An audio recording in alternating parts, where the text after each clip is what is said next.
Hello students. तो student आज हम फिजिक्स में एक बहुत ही अच्छा टॉपिक डिस्कस करने वाले हैं जिसका नाम है आवेशित चालक की स्थितिज ऊर्जा। ठीक है, और आज मैं आपको आवेशों का पुनर्वितरण भी पढ़ाऊंगा, तो वीडियो बहुत ही अच्छी होने वाली है। आवेशित चालक की स्थितिज ऊर्जा। देखो हिंदी के साथ साथ इंग्लिश जानना भी ज़रूरी होता है। ठीक है, तो इंग्लिश में इसको कहते हैं पोटेंशियल एनर्जी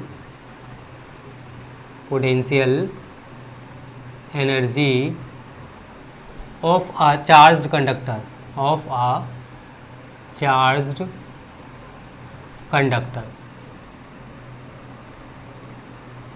ठीक है, आवेशित चालक की स्थितिज ऊर्जा। स्थितिज ऊर्जा को इंग्लिश में क्या कहते हैं? Potential energy.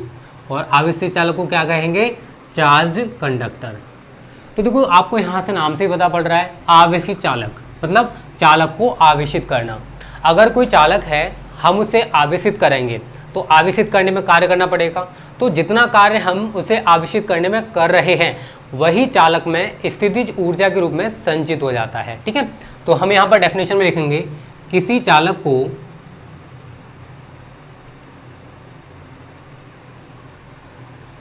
आवेशित करने में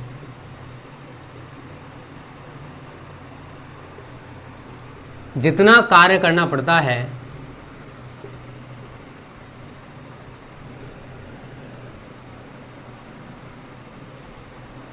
वह चालक में स्थितिज ऊर्जा के रूप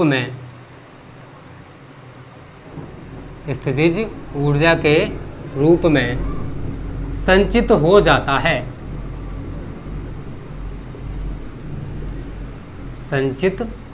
ठीक है, तो अगर कोई चालक है, उस चालक को हम आवेश देना चाहते हैं, आवेशित करना चाहते हैं, चार्ज करना चाहते हैं, तो उसे आवेशित करने में हमें कार्य करना पड़ेगा।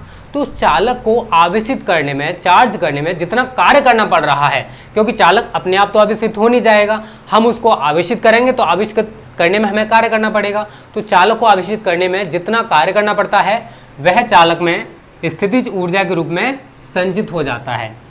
तो स्टूडेंट यहाँ पर आगे लिखोगे आप, माना कि चालक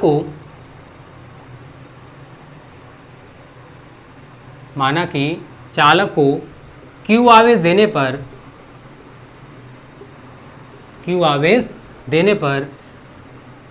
चालक में, या फिर लिख सकते हो, माना कि चालक को Q आवेश देने पर विभव में वृद्धि V हो जाती है। अगर हम इस चालक को Q आवेश देंगे तो विभव में कितनी वृद्धि हो जाएगी? V वृद्धि हो जाती है।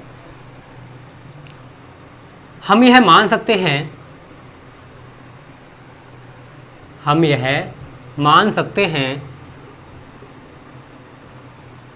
कि चालक को आवेश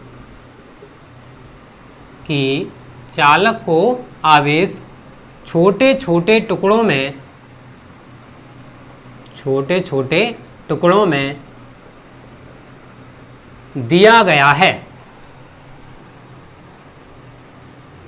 तो स्टूडेंट देखो, हमने जो Q आवेश दिया है चालक को एक साथ नहीं दिया है, बल्कि इसको छोटे छोटे पार्टिकल्स में या टुकड़ों में दिया है।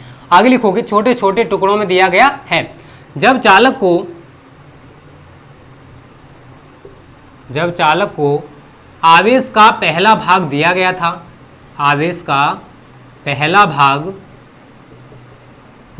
था, तब चालक का विभव शून्य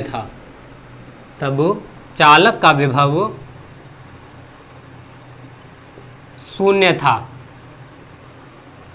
लेकिन आवेश का अंतिम भाग देने पर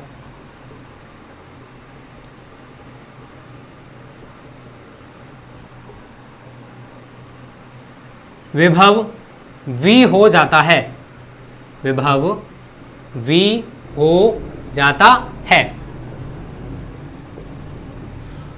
यह माना जा सकता है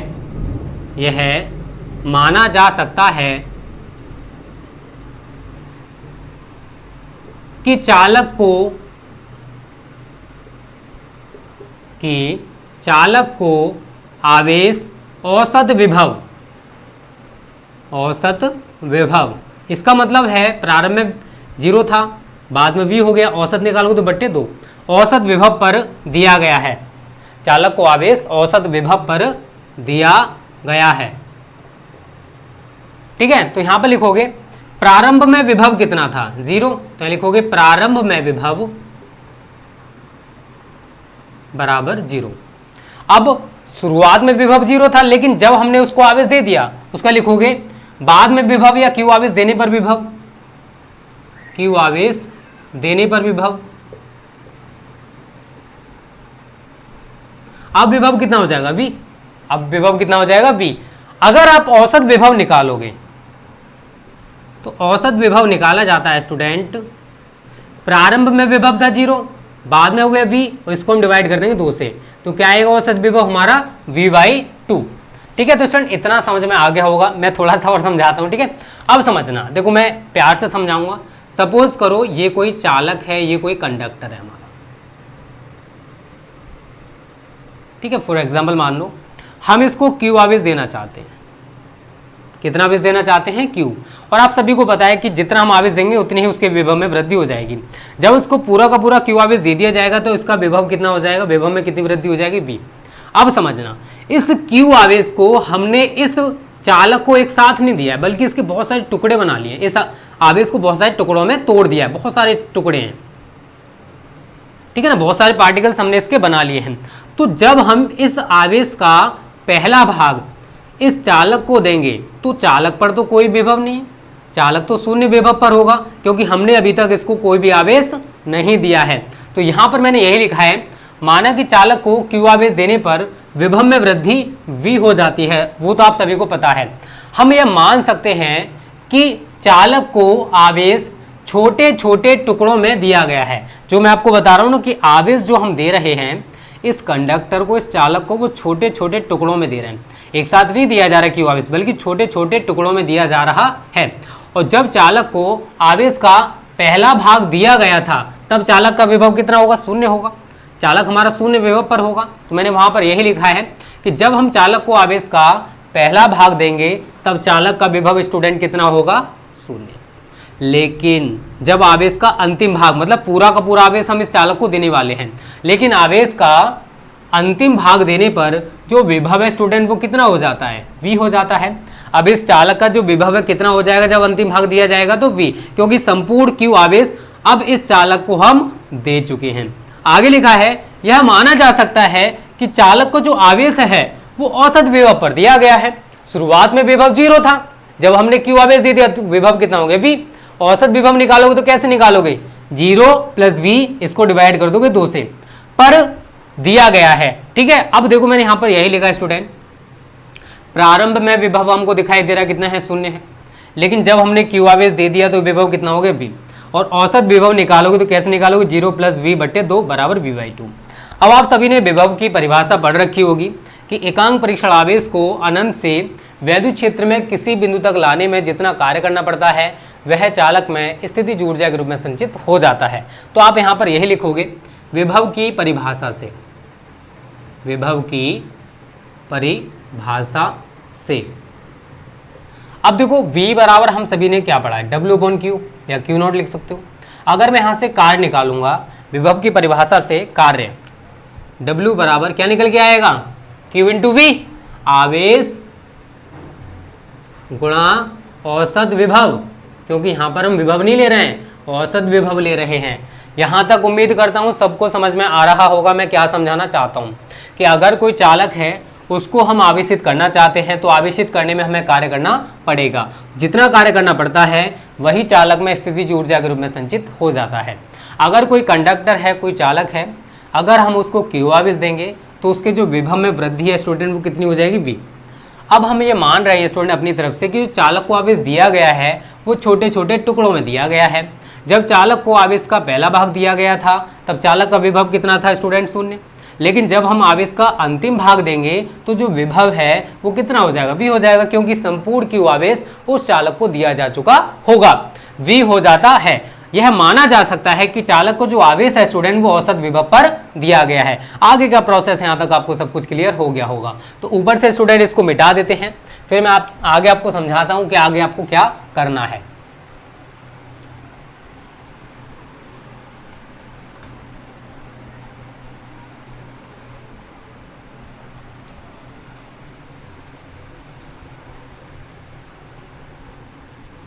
देखो स्टूडेंट, आगे आप क्या करोगे वो समझ लो। अब हमें W का मान निकालना है, तो W बराबर आवेश हमारे पास Q था और औसत विभव कितना है V/2, कितना था V/2, या फिर आप W बराबर क्या लिख सकते हो 1/2, V/2 का मतलब 1/2 मैंने बाहर निकाल लिया, Q × V मतलब लिखा जा सकता है, कोई दिक्कत नहीं होगी किसी को भी। यही कार्य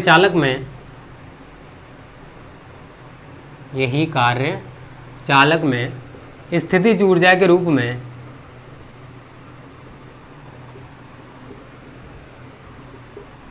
संचित हो जाता है। ये जो कार्य हम कर रहे हैं यही कार्य चालक में किसमें संचित हो जाएगा स्टूडेंट, स्थितिज ऊर्जा के रूप में। तो अब आप यहाँ पर W की जगह U लगाओगे, तो U बराबर 1/2 Q × V, एक तो आपका ये निकल के आ गया। आप सभी ने तो इसी चैप्टर में पढ़ रखा है, बट Q बराबर CV सभी ने पढ़ रखा होगा, ठीक है, इसी चैप्टर में मैंने आपको पढ़ाया था। तो यहाँ पर मैं इस Q को हटाकर इस CV को लगा सकता हूँ, इसलिए U बराबर 1/2, Q की जगह आप क्या लगाओगे CV, और V हमारा पहले से है तो क्या निकल जाएगा सूत्र 1/2 CV का स्क्वायर। इतना क्लियर है। तो देखो स्टूडेंट, एक बार तो हमने यहाँ पर Q को चेंज कर लिया, अब एक बार हम यहाँ पर V को चेंज करेंगे। तो V को चेंज करोगे तो यहीं देखो समझना, वही Q बराबर CV लगाओगे बट करके, और V बराबर क्या हो जाएगा Q/C हो जाएगा। अब यहाँ पर आप V को हटाओगे और V की जगह आप Q/C लगा दोगे, ठीक है। देखो मैंने ये किया, C को इधर लेके आ गया, तो V बराबर Q/C, यहाँ पर इस वैल्यू को लगाओगे तो U बराबर, इसलिए U बराबर 1/2 Q, और V की जगह क्या लगाओगे इंटू Q/C, इसलिए U बराबर 1/2 Q²/C। तो ये स्टूडेंट हमारा पूरा का पूरा डेरिवेशन कंप्लीट हो गया आवेशी चालक की स्थितिज ऊर्जा। ये 3 सूत्र हमारे यहाँ पर निकल के आए, 1, 2 और 3। आपको ये सूत्र अच्छे से तैयार कर लेने हैं क्योंकि न्यूमेरिकल्स इन्हीं पैटर्न्स पे मैं कराने वाला हूँ, ठीक है। तो स्क्रीनशॉट ले लो जल्दी से। तो स्टूडेंट इसको मिटा देते हैं आप, ठीक है। यहाँ तक आपको सब कुछ क्लियर हो गया होगा। अगली हेडिंग हमारी आवेशों का पुनर्वितरण, रिडिस्ट्रीब्यूशन ऑफ चार्जेस, बहुत ही ज़्यादा इंपॉर्टेंट टॉपिक है, ठीक है, बोर्ड परीक्षाओं के लिए।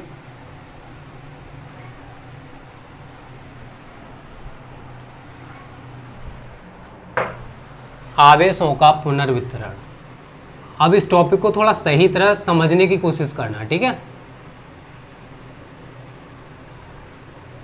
Redistribution of charges, redistribution of charges and उभयनिष्ठ विभव, आगे यहीं पे लिख लेना उभयनिष्ठ विभव।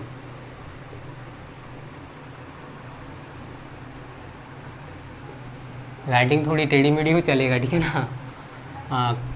रिडिस्ट्रीब्यूशन ऑफ चार्जेस, आगे लिखोगे कॉमन पोटेंशियल।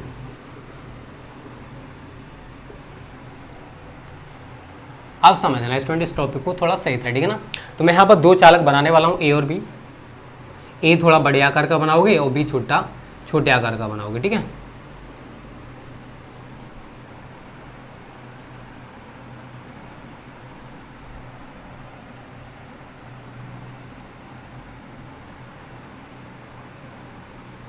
ये है हमारा ए चालक, ये है बी चालक। अब स्टूडेंट समझना, देखो इन दोनों चालकों की जो धारिता है, इस चालक की धारिता C1 है और इसकी C2 है। अब इनको हमने नगण्य धारिता के तार से जोड़ दिया है। जो चालक A है ये ऊंचे विभव पर है और चालक B जो है ये नीचे विभव पर है। तो जो आवेश है स्टूडेंट हमेशा उच्च विभव से निम्न विभव की ओर जाता है। यहाँ पर जो आवेश है वो Q1 है और यहाँ पर जो आवेश है वो Q2 है।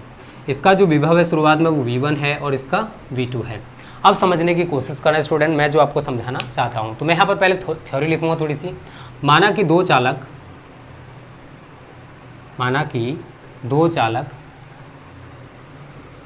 ए और बी हैं, जिनकी धारिताएं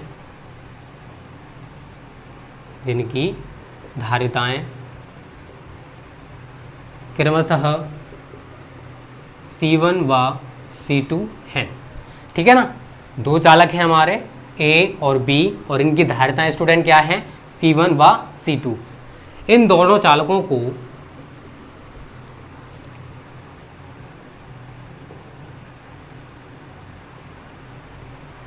चालकों को Q1 व Q2 आवेश देने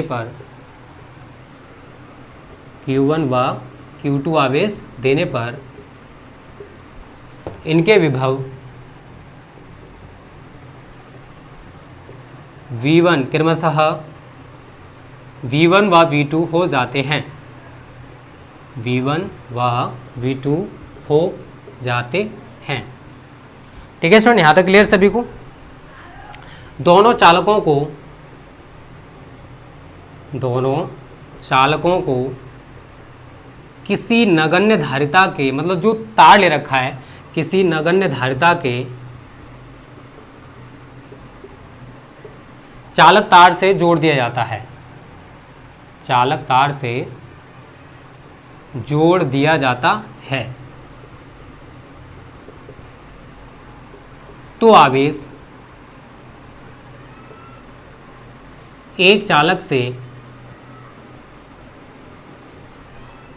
क्या लिखोगे, ऊंचा विभव, ठीक है ना, ऊंचे विभव, इसका विभव ज़्यादा होगा। एक चालक से दूसरे चालक पर जाएगा, दूसरे चालक, ब्रैकेट में लिख लेना निम्न विभव, एक चालक से दूसरे चालक पर जाएगा जब दोनों चालकों का विभव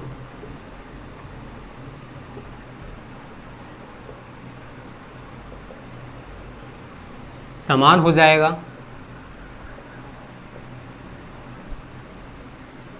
तो आवेश का प्रवाह भी रुक जाएगा, तो आवेश का प्रवाह भी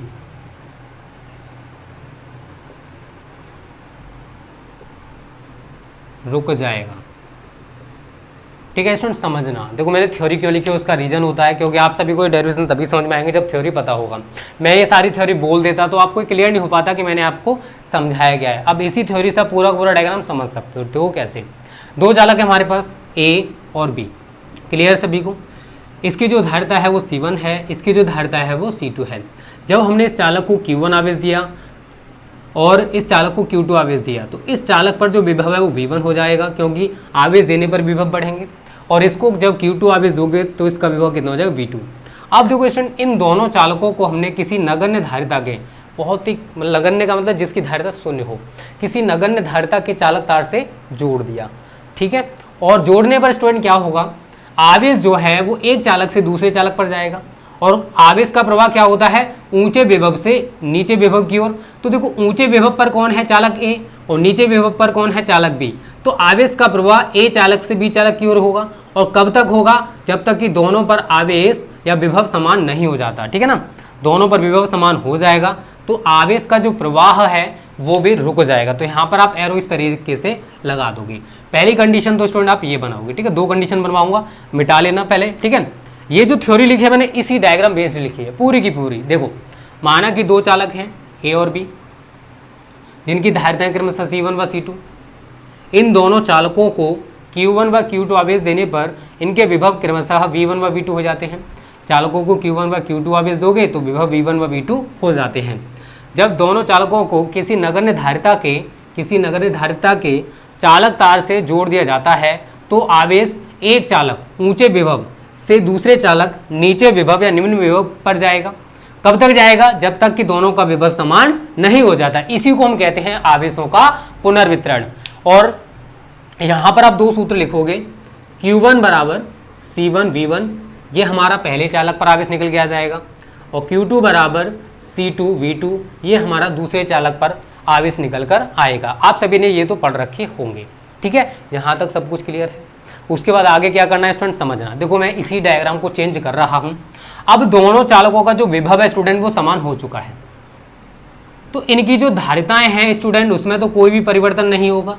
जो चालक ए है उसकी धारिता C1 रहेगी, चालक बी की धारिता C2। लेकिन इनके जो आवेश हैं वो बदल जाएंगे, क्योंकि एक चालक से आवेश दूसरे चालक पर जा रहा है, तो यहाँ पर आवेश कम होगा और यहाँ पर बढ़ेगा, तो इसका आवेश, इस पर आवेश कितना हो जाएगा Q1 डैश, और इस पर आवेश कितना हो जाएगा Q2 डैश। कितना हो जाएगा Q2 डैश। ये हमारा सेकेंड डायग्राम बनेगा। ये कौन सा डायग्राम बनेगा? Second diagram. ये कब है? जब आवेशों का पुनर्वितरण हो जाएगा, तब ये डायग्राम बना लोगे। ठीक है, तो मैं इसको मिटा देता हूँ स्टूडेंट। ठीक है, यहां तक आपको सब कुछ क्लियर हो गया होगा।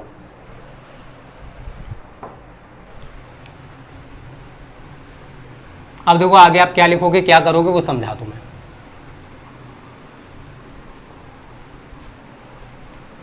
दो इक्वेशंस बना चुका हूं, ठीक है ना। क्या लिखोगे? आवेशों के पुनर्वितरण के पश्चात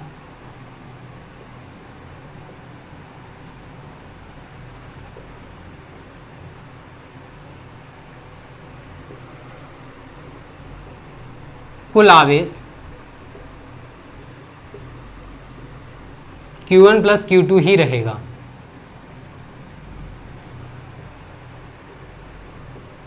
इसलिए उभयनिष्ठ विभव, उभयनिष्ठ विभव कैसे निकालोगे वो बता दूं मैं। देखो, उभयनिष्ठ विभव निकालने के लिए हमें V बराबर, आप सभी ने क्या पढ़ रखा है? Q/C, यही तो पढ़ रखा है। तो अगर हमें उभयनिष्ठ विभव निकालना है तो कुल आवेश और कुल धारिता पता होनी चाहिए। तो यहाँ लिखोगे कुल आवेश बटे कुल धारिता। ठीक है, कुल आवेश बटे कुल धारिता। अब देखो, कुल आवेश हमारे पास कितना है? Q1 प्लस Q2, और कुल धारिता हमारे पास कितने? C1 plus C2। अभी मैंने थोड़ी देर पहले स्टूडेंट Q1 और Q2 के मान आपको बताए थे। Q1 का था C1V1 और Q2 का था C2V2 बटे C1 प्लस C2। ये हमारा उभयनिष्ठ विभव निकल के आ जाएगा। इसे आप इक्वेशन नंबर 3 दे दोगे। ठीक है, बहुत ही सिंपल है। आवेशों के पुनर्वितरण के पश्चात जो कुल आवेश है स्टूडेंट वो Q1 प्लस Q2 ही रहेगा। इसलिए उभयनिष्ठ विभव बराबर कुल आवेश बटे कुल धारिता। ये थोड़ा सा स्टूडेंट देखो 2-3 बार अगर आप वीडियो को देखोगे तब जा क्लियर होगा। थोड़ा सा डिफरेंट टॉपिक है, समझने में थोड़ी सी दिक्कत हो सकती है। ठीक है, तो यहाँ तक आपको समझ में आ गया। अब देखो स्टूडेंट आगे क्या लिखोगे? यहाँ लिखोगे आवेशों के पुनर्वितरण के पश्चात, आवेशों के पुनर्वितरण के पश्चात ए चालक पर Q1 डैश आवेश तथा बी चालक पर Q2 डैश आवेश हो जाता है,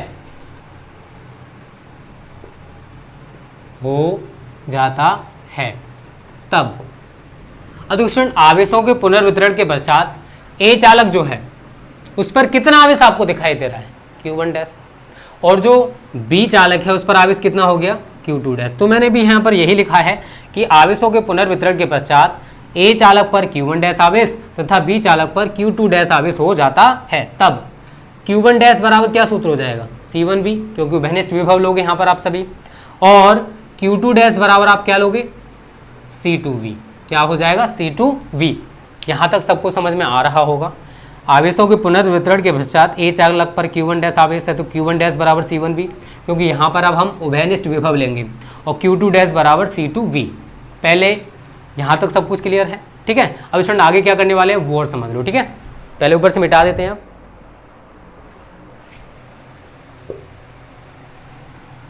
बहुत ही अच्छा टॉपिक है, थोड़ा सा लंबा है। ठीक है, समझने में थोड़ी सी प्रॉब्लम हो सकती है, बट 1-2 बार वीडियो को देख लोगे तो कोई भी दिक्कत नहीं होगी। ठीक है, अब देखो Q1 डैश बटे Q2 डैश बराबर C1V बटे C2V, तो V से V कैंसिल, तो क्या हो गया? C1/C2। तो यहाँ पर आप क्या देख रहे हो कि आवेशों के पुनर्वितरण में, या आवेशों का पुनर्वितरण हो गया, तो आवेशों का जो पुनर्वितरण है स्टूडेंट वो चालकों की धारिताओं के अनुपात में होता है। यहाँ लिखोगे स्पष्ट है कि आवेशों का पुनर्वितरण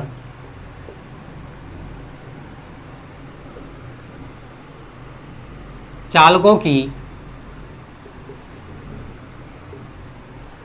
की धारिताओं के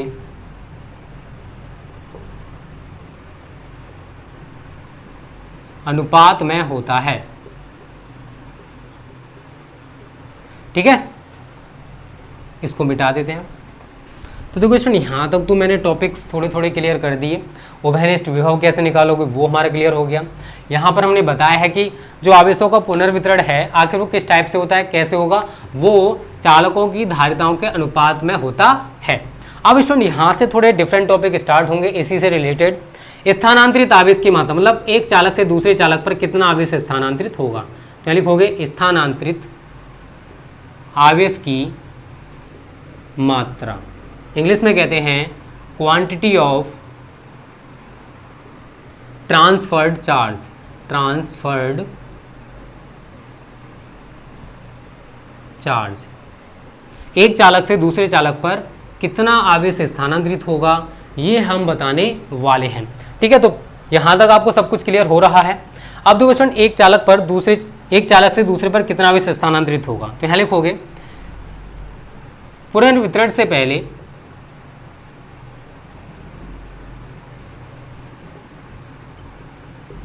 चालक ए पर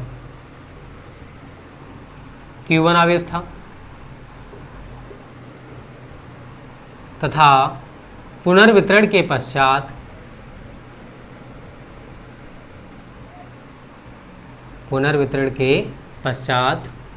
कितना हो गया था बताओ। चालक ए पर कितना आवेश था पहले Q1 और पुनर्वितरण के पश्चात कितना हो गया था Q1 डैश। पुनर्वितरण से पहले चालक ए पर Q1 आवेश था तथा पुनर्वितरण के पश्चात Q1 डैश हो जाता है। इसलिए स्थानांतरित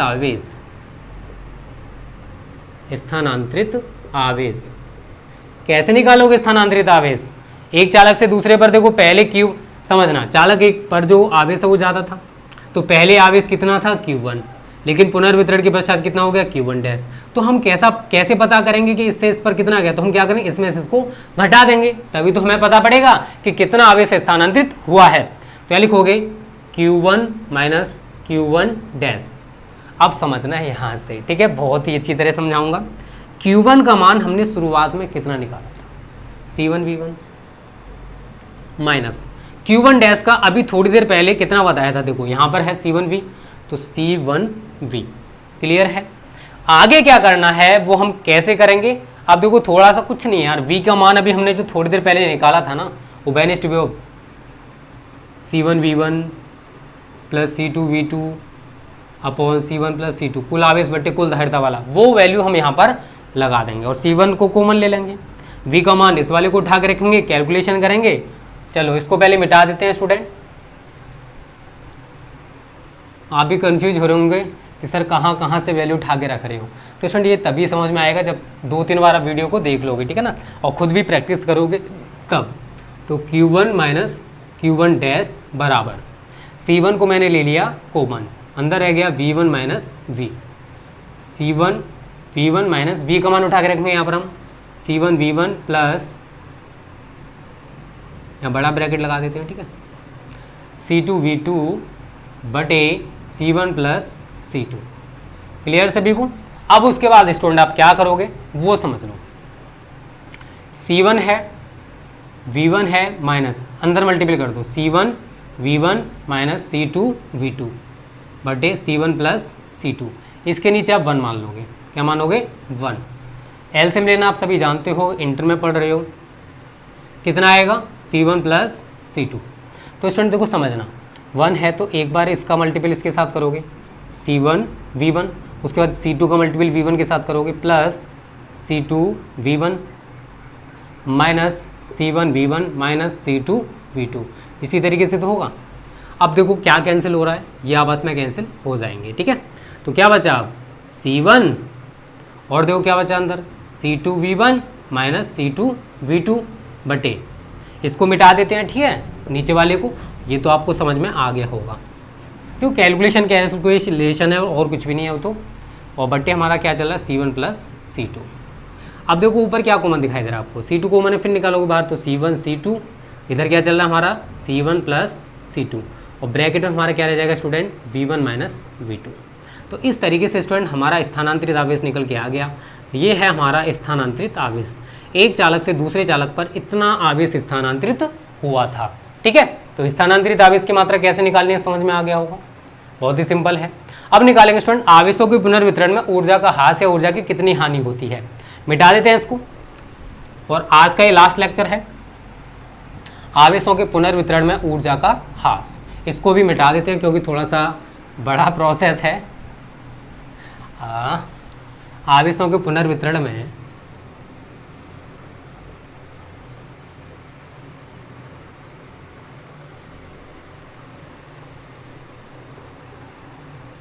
ऊर्जा का ह्रास,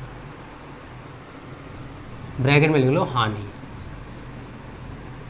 इंग्लिश में कहते हैं इसको लॉस ऑफ एनर्जी। इंग्लिश भी जरूरी है, ठीक है, आगे जाके सब कुछ आपको इंग्लिश में पढ़ना है। In redistribution of charges, redistribution of charges. तो क्वेश्चन समझना, क्या लिखोगे, आवेशों के पुनर्वितरण से पहले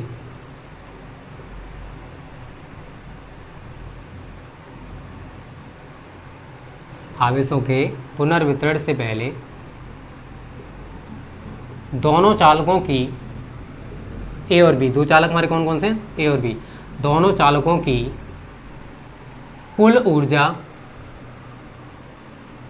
U थी तथा पुनर्वितरण के पश्चात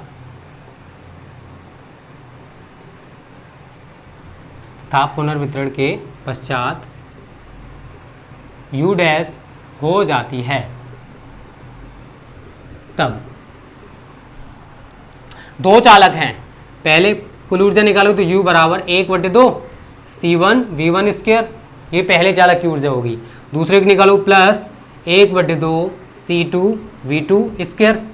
अब पुनर्वितरण के पश्चात इसे आप इक्वेशन में फर्स्ट बना सकते हो, तो U डैश बराबर 1/2 C1 V स्क्वायर, क्योंकि उभयनिष्ठ विभव आ गया था बाद में, plus 1/2 C2 V square, equation number second. या फिर आपको इसको थोड़ा सा सॉल्व कर सकते हो, चलो बाद में सॉल्व कर लेंगे, कोई भी परेशानी नहीं है, ठीक है। अब स्टूडेंट अब हमें निकालना क्या है, ऊर्जा का ह्रास, इसलिए ऊर्जा का ह्रास। ऊर्जा का ह्रास का मतलब क्या है कि पहले जो चालकों की ऊर्जा है दोनों की वो ज़्यादा रही होगी और बाद में कम हो गई होगी, तो हम क्या करेंगे, इसमें से इसको घटा देंगे, तो U माइनस U डैश बराबर, U का मान ऊपर से उठा के रखो 1/2 C1 V1 square plus 1/2 C2 V2 square minus, घटाना है, ठीक है ना, इस वाले में से इसको, तो minus 1/2 C1 V square plus 1/2 C2 V square. Clear है सभी को। अब एक चीज देखो स्टूडेंट, 1/2 पूरी वैल्यू सभी में से कॉमन है तो बाहर निकाल लो, 1/2 कॉमन आ गया। उसके बाद अगर हम यहां पर थोड़ा सा करना चाहें तो क्या कर सकते हैं, देखो यहां पर हम कर सकते हैं स्टूडेंट, ये तो 1/2 बाहर आ गया, अब ठीक है, C1 V1 square plus C2 V2 square minus, यहां पर देखो C1 प्लस C2 रह जाए क्योंकि 1/2 तो इधर आ गए कॉमन और V स्क्वायर को हम उधर साइड निकालेंगे, तो C1 प्लस C2। अब यहां पर जरा देखना क्या रह गया, यहां रह गया स्टूडेंट हमारा केवल और केवल V स्क्वायर। बताओ C1 C2 ये आगे, V स्क्वायर मैंने कॉमन निकाल लिया बाहर, इस ब्रैकेट को बड़े वाले को बंद कर देंगे। यहां तक सब कुछ क्लियर है। उसके बाद स्टूडेंट इस V का मान जो उभयनिष्ठ विभव हमने निकाला था वो रखेंगे, तो 1/2 C1 V1 square plus C2 V2 square minus C1 plus C2, V का मान उठा के रख दो, Q1 plus Q2 upon C1 plus C2 था, तो C1 V1 plus C2 V2 upon C1 plus C2 का होल स्क्वायर। अब समझना, देखो स्टूडेंट हम क्या कर सकते हैं, देखो C1 प्लस C2 का होल स्क्वायर है, तो एक C1 प्लस C2 से एक C1 प्लस C2 कैंसिल हो जाएगा, हो जाएगा, हो जाएगा, इस C1 प्लस C2 से एक कैंसिल हो जाएगा। तो देखो आगे आप क्या लिख सकते हो, इसको मैं एक लाइन और लिख दे रहा हूँ, उसके बाद मिटा के लिखूंगा, 1/2 C1 V1 square plus C2 V2 square minus, ये तो कुछ नहीं बचा, अब यहाँ पर अब कुछ नहीं बचा, यहाँ पर क्या रह गया, V1 प्लस V2 का होल स्क्वायर और बट्टे में हमारे क्या रह गया, C1 प्लस C2, बताओ, यही तो रह गया C1 प्लस, देखो स्टूडेंट समझने की कोशिश करना, मैं जो समझाना चाहता हूं आप सभी को, देखो C1 ये तो आगे हमारा V1 प्लस V2 का होल स्क्वायर हो गया, ठीक है ना। एक C1 प्लस C2 से एक C1 प्लस C2 कैंसिल हो जाएगा, सॉरी यहाँ पर भी आप C1 और C2 लोगे, ठीक है ना। यहाँ पर C1 और यहाँ पर आप C2, वो रह गया गलती से C2 V2, ठीक है। केवल C1 प्लस C2 से हमने एक C1 प्लस C2 को कैंसिल कर दिया है, तो यहाँ पर तो स्क्वायर था, तो यहाँ पर केवल C1 प्लस C2 रह जाएगा। इतना सभी को समझ में आ रहा होगा, ठीक है। तो यहाँ तक आपको कोई भी दिक्कत नहीं है।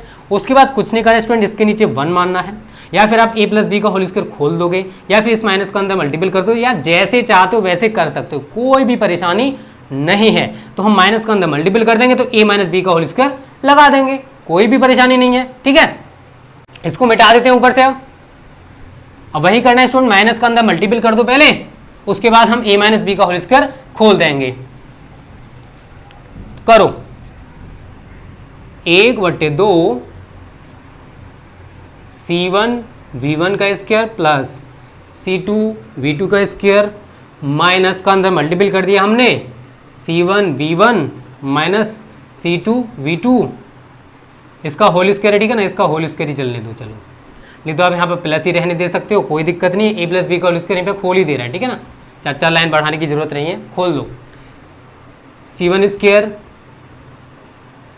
V1 स्क्वायर, अब C2 V2 का है तो plus C2 square V2 square minus 2 C1 C2 V1 V2, ठीक है।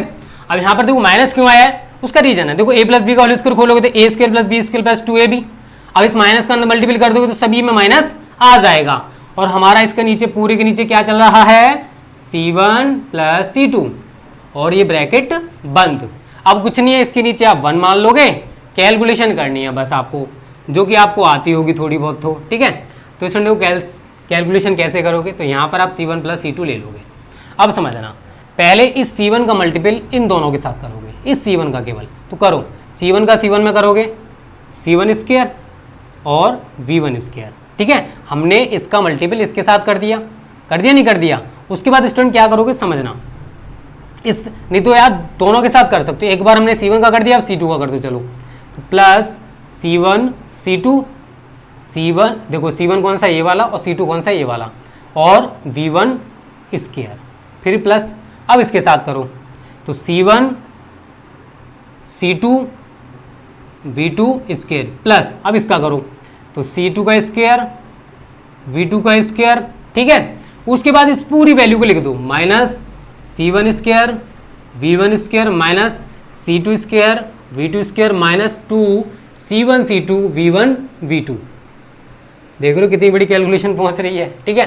अब देखो स्टूडेंट यहाँ पर क्या क्या कैंसिल हो रहा है, C1 स्क्वायर से C1 ये वाला कैंसिल, और इससे ये वाला कैंसिल, ठीक है। समझ में आ रहा है ना कैसे मैं कर रहा हूँ, एक दोबारा प्रैक्टिस करोगे तब जाकर आएगा ये समझ में, बस कैलकुलेशन और कुछ नहीं है।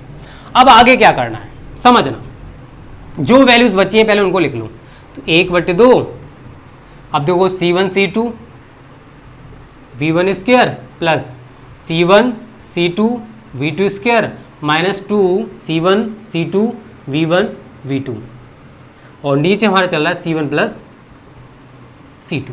ऊपर क्या कॉमन है, C1 C2 कॉमन है तो बाहर निकाल लेंगे, C1 C2, और नीचे क्या चल रहा है 2 C1 प्लस C2। अंदर क्या है अब देखना जरा, V1 का स्क्वायर प्लस V2 का स्क्वायर माइनस 2 V1 V2, जो कि a माइनस बी के होल स्क्वायर का सूत्र है। तो लगा दोगे आप यहाँ पर C1 C2 V1 minus V2 का होल स्क्वायर, नीचे क्या चल रहा है 2 C1 प्लस C2, ठीक है। तो यहाँ पर आपका ये u माइनस यू डैश निकल के आ जाएगा। तो यहाँ तक आपको कोई भी परेशानी नहीं होगी। स्टूडेंट समझना, देखो इस वाली वैल्यू में अगर हम देखें तो C1 व C2 तो पॉजिटिव राशियाँ हैं, C1 व C2 कैसी राशियाँ हैं, धनात्मक राशियाँ, जो कि कभी भी नेगेटिव नहीं हो सकती। और V1 माइनस V2 पूर्ण वर्ग होने के कारण ये भी कैसी होगी, पॉजिटिव। तो V1 माइनस V2 का होल स्क्वायर ये भी कैसी होगी, धनात्मक या पॉजिटिव। तो हम क्या कह सकते हैं स्टूडेंट कि u माइनस यू डैश भी धनात्मक राशि होगी, u माइनस यू डैश भी कैसे निकल के आएगी, धनात्मक। इसलिए हम क्या कह सकते हैं कि u का जो मान है स्टूडेंट वो u डैश से ज़्यादा होगा, u का जो मान है वो u डैश से ज़्यादा होगा। तो आप यहाँ पर लिख सकते हो, तो स्पष्ट है कि आवेशों के पुनर्वितरण में ऊर्जा का ह्रास या ऊर्जा की हानि होती है। तो जब भी आवेशों का पुनर्वितरण होगा तो ऊर्जा हानि अवश्य होगी। तो स्टूडेंट यहाँ तक आपका सब कुछ क्लियर हो चुका है। आवेशों के पुनर्वितरण में ऊर्जा का ह्रास या हानि कैसे निकालेंगे वो मैंने आपको बता दिया। क्लियर है सभी को? यहाँ तक आपको कोई भी परेशानी अगर हो तो बता सकते हो, कोई नहीं चलेगा, ठीक है। तो स्टूडेंट ये सब कुछ क्लियर है ना, बहुत अच्छी समझ में आ गया होगा। Okay, thank you.